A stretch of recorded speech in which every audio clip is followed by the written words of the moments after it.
What's up, guys?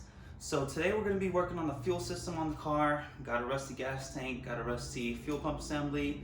The lines are super old, the fuel filter is super old. So we're going to go ahead and just get all that stuff changed out and freshened up. That way we have some good peace of mind that the fuel system is good to go. So without further delay, let's get started. And here we have the gas tanks. The one on the left is the one that I just picked up. The one on the right is my old one. The top part on the new one already looks better. My old one is kind of a rust bucket inside. There's some 12-year-old gasoline that's still in there. It's probably not gas anymore, and rust is starting to work its way all throughout the inside of this gas tank. So, needless to say, not moving forward with that unit right there. This one has a lot of potential. Inside is nice and clean, and we're going to make it look even better once we show it some love.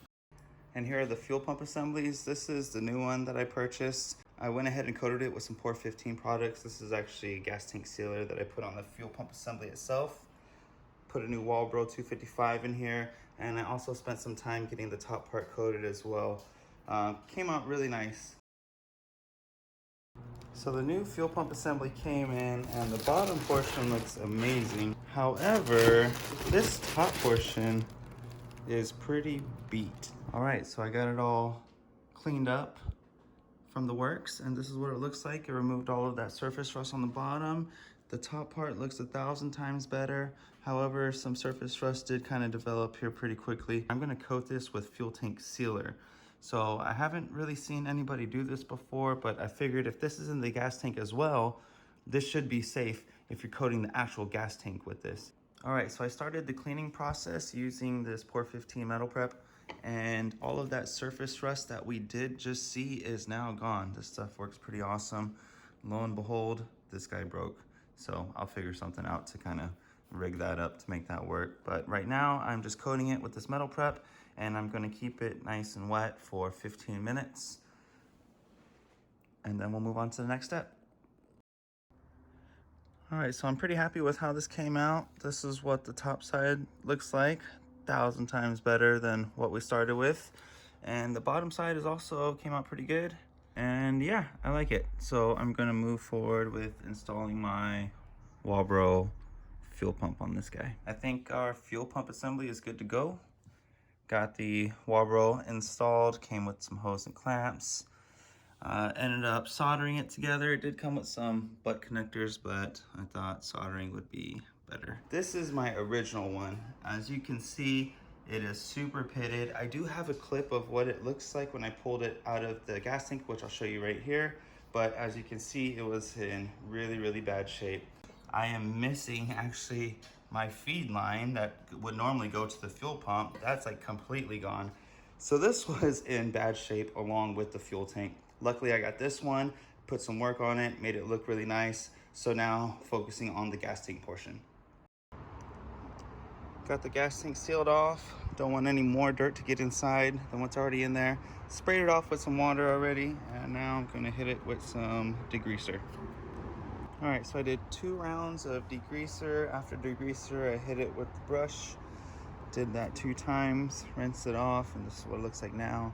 So I think the next step after this is I'm gonna hook up the wire wheel to the drill once the battery's finished charging, and then I'm gonna hit this with the wire wheel. So the wire wheel sucked, sanding sucked, and then I tried mineral spirits, and this stuff works great. I got this whole area right over here cleaned off, and a fraction of the time that the sanding and the wire wheel was taking. So I'm gonna hit the rest of this gas tank with this mineral spirits and get it ready for the next step. The gas tank is all prepped up and ready to go. I figured the best way to do this is gonna be one side at a time. So I'm gonna start with the top side, put the primer on, put the color, do the clear. I'm thinking about just doing the whole thing and then flipping and repeating that to the other side, but I'm not too sure yet, so we'll see. So far so good. Got the first coat of primer on. I'm not really gonna film in here too much because I don't want to get overspray on my camera, but this is the primer I'm using. I went with satin black. Engine enamel, it's high temp up to 550. I wanted to use this one because the gas tank does sit right above the exhaust, and I wanted to make sure that it's resistant to that heat. Also, it's chemical resistant, so I went ahead and decided to do this, and I'm also gonna throw on some satin clear. This is rated at 13 to 2000, so this should be way overkill and shouldn't need anything more. But this is the products I'm using. I'm gonna go ahead and spray it and I'll show you what it looks like afterwards. And here we are. I ended up painting both the top and bottom, as you can see, and it came out really good. I am super pleased with it. Looks nice and uniform. Inside is clean and good to go. Let me show you what the bottom side looks like. The bottom side of this gas tank turned out amazing. It's kind of a darker black and has kind of a nicer satin shine to it. I went a little bit heavier on the bottom side since that's exposed to the ground and all the debris and everything. So I wanted to have the most protection on the bottom side against that, but it came out really nice.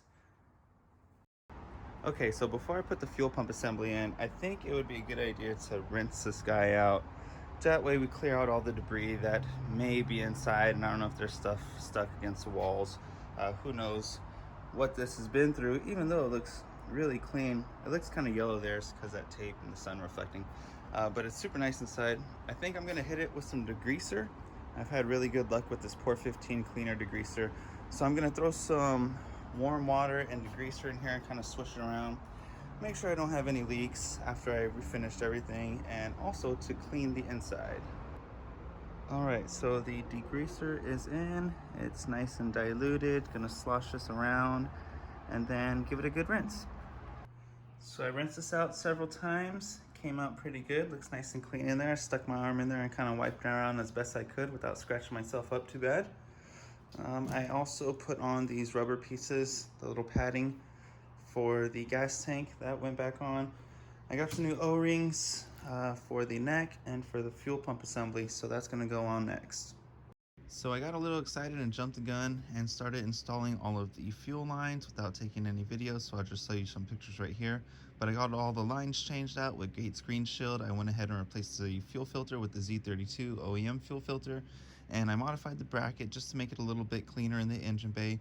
And I also located an adapter from Greddy that changes the angle of the fuel pressure regulator. So instead of the hose running on top of my intake manifold, it now runs underneath my intake manifold, giving it a nice cleaner look. But this is everything that's gonna finish off the fuel upgrade. All right, so I brought the gas tank down to the garage. I'm trying to get it into position so I can get everything installed. I decided to hold off on the fuel pump assembly until after it's installed into place. I need to move the straps out the way, push this into position, hold the gas tank up against the car, put the straps on, and thread in those two 17mm bolts. It's not gonna be much to look at, but I will show you what it looks like once it's all installed. All right, so the gas tank is in. It's kind of hard to see since it's so dark, but it is in. And there we have it. I can't believe I'm finally saying this because it's been such a long road, but the fuel pump assembly is in. Just going to connect this up, bolt this down, and we are done.